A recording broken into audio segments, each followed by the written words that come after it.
歡迎嚟到我哋北海道之旅。我哋嚟到定山溪溫泉。定山溪溫泉鄉咧，其實係最近札幌市嘅一個溫泉鄉嚟㗎。由札幌市搭車過嚟，大概9個字就嚟到。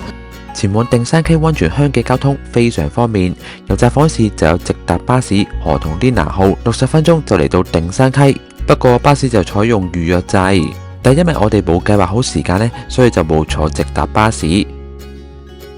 而我哋就採用第二個方法，就係搭乘地下鐵南北線嚟到真區內站，然後喺度轉12號巴士，就唔需要預約，半個鐘就有一班車，巴士車程大概47分鐘。咁定山溪嘅溫泉酒店數量係非常之多㗎，咁我哋就揀咗間咧喺車站隔離嘅酒店。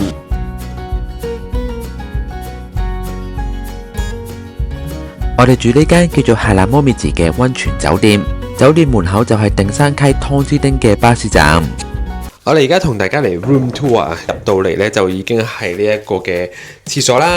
不過係啦，廁所就好普通嘅廁所就唔多介紹啦。咁啊，最重要係入去間房嘅。係啊，間房係重點。一打開門咧，已經見到勁大個 area， 跟住咧有榻榻米嘅床啦。其實本身佢係冇嘅，佢啱啱幫我哋鋪好床啦。跟住之後咧，就即係勁大一張嘅台啦。話説咧，我哋見到個好重要嘅嘢，係咩嚟？就係呢個勁似啲打邊爐嗰個三杯三壺個煲啊！先咧，本身我哋頭先咧以為佢係裝飾品啦，點知咧原來咧佢係即係佢真係可以用嘅食，而家有埋火柴俾我哋整啦，係呢個溫泉饅頭啊！咁你可以浸完溫泉之後上嚟食呢個溫泉饅頭喎。好啊！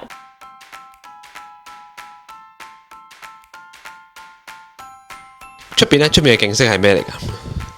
出面嘅景色就係、其實本身係普通嘅，但係因為依排落雪咧，所以其實係有啲雪景。係我哋北海道係為咗睇雪㗎嘛。唔係喎，對面嗰個係咪滑雪嘅道路嚟㗎？對面唔係滑雪場，係由西搭車落嚟嗰條斜路嚟㗎。係咩？咁呢一個溫泉酒店呢，其實係有成3個嘅公眾溫泉嘅，咁仲有個溫泉係可以租啦。咁我哋3個溫泉都會浸晒嘅，咁就冇辦法拍片俾大家睇啊！大家自己上網睇下，係啊，有露天溫泉，有室內溫泉。嚟到呢度咁寒冷嘅天氣，梗係要浸呢個。一定要試呢個露天溫泉。我哋未試過咁凍嘅天氣浸露天溫泉。第一次，我係第一次。而家氣溫出邊係-10幾度嘅，14度啊。14咯。係啊。係啊。即係體感溫度-14度。唔係啊，係真係-14度㗎，好似係。係啊，咁即係體感份應該係 support 係再凍啲，我估咁樣咯。呢個就係個浴室啦，比較正常嘅浴室咯，都尚算方便嘅呢度。但其實好大喎，浴室算係。成間酒店唔算話十分深嘅，但係都舒服，我覺得係舒服嘅。唔錯。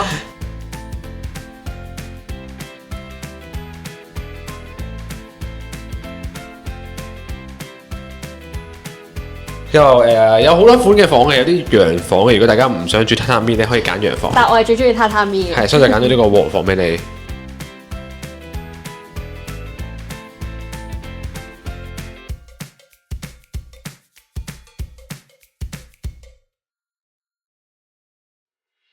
住得溫泉酒店，當然要一撲二食啦。夜晚7點鐘，我哋嚟到飯店嘅餐廳，同大家食晚餐。第一晚我哋有呢個和牛沙煲沙煲，因為我哋住2晚嘅關係啦，第2晚嘅菜單係會有唔同噶。第2日我哋仲有呢個伊勢龍蝦食，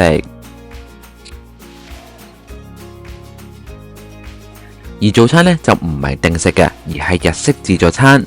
呢度嘅食物選擇都幾多下噶，就連刺身都有。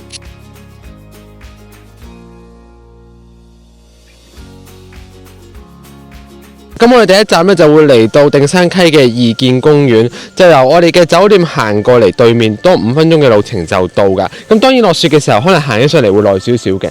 咁嚟到公園之後呢，隔離就係一條河啦，向前行呢就會有條吊橋噶。咁由我哋酒店行過大概800米到嘅啫。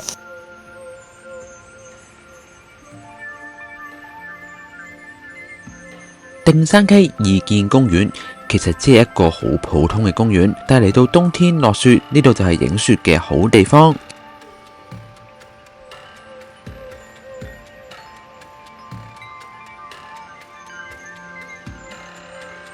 話咁快，我哋就嚟到呢一個嘅意見吊橋啊！咁呢個意見吊橋咧，其實只係一條紅色嘅橋嘅啫，咁本身就冇乜特別嘅。咁但係因為喺雪景咧就成個仙境啊嘛，所以絕對推介大家過嚟影相㗎。咁係咯，下面都係條河啦，咁有啲水流過嘅，唔係完全結冰嘅。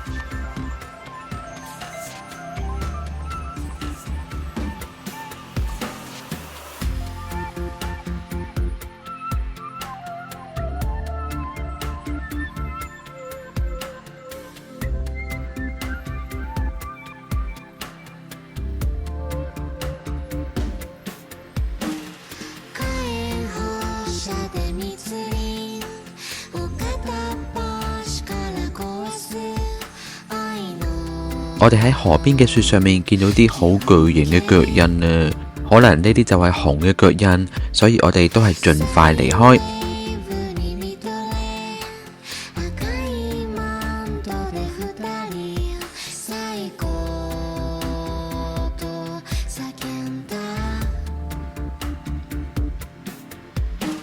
河童係定山溪嘅吉祥物，走嘅時候先發覺原來有2隻嘅河童公仔，差啲俾雪埋沒咗啊！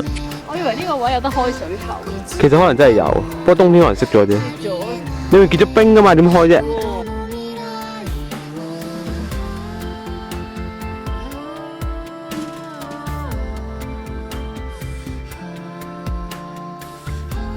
酒店嘅對面同埋隔離呢，分別都有一間嘅伴手禮店，想買到定山溪嘅手信都相當方便。附近仲有拉麵店，然後步行大概10分鐘就去到便利店。